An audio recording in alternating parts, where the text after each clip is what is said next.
विना विश्रांती बस चालवणे एसटी चालकाला बंधनकारक। बस चालकांनी विश्रांती न घेतल्यास बस चालक व कंडक्टर तसेच प्रवासी यांचा जीव नक्कीच धोक्यात जाणार। पाथर्डी आगारात पुन्हा एकदा चालकांना थेट पाथर्डी मुंबई कामगिरीसाठी प्रशासनाकडून सक्ती केली जात असल्याची चर्चा सुरू झाली आहे। रातराणी फेरीसाठी आवश्यक विश्रांती, तास व किलोमीटरचे नियम न पाळता चालकांवर दबाव टाकला जात असल्याचा आरोप कर्मचाऱ्यांकडून केला जात आहे। त्यामुळे प्रवासी तसेच चालक वाहकांच्या जीवन मरणाचा प्रश्न पुन्हा एकदा पुढे आला आहे। एकाच चालकाला सुमारे 450 किलोमीटरचा मुंबईचा कठीण प्रवास विना विश्रांतीचा धोक्याचा झाला आहे।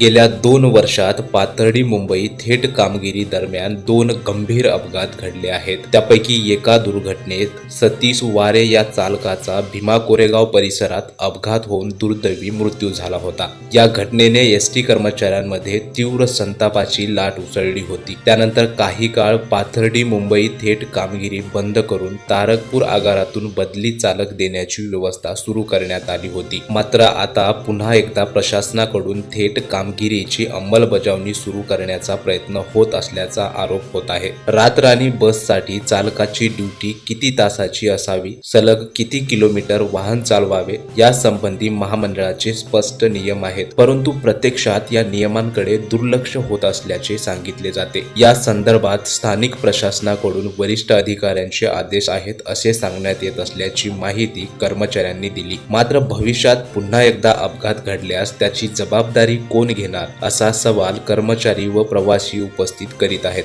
सुरक्षिततेच्या दृष्टीने बदली चालकाची कायमस्वरूपी व्यवस्था करावी, रातराणी ड्युटीचे तास व किलोमीटरचे नियम काटेकोरपणे पाळावेत अशी मागणी चालकाकडून होत आहे। अन्यथा कोणतीही दुर्घटना घडल्यास त्यास सर्वस्वी प्रशासन जबाबदार राहील असा इशारा कर्मचाऱ्यांकडून देण्यात आला आहे।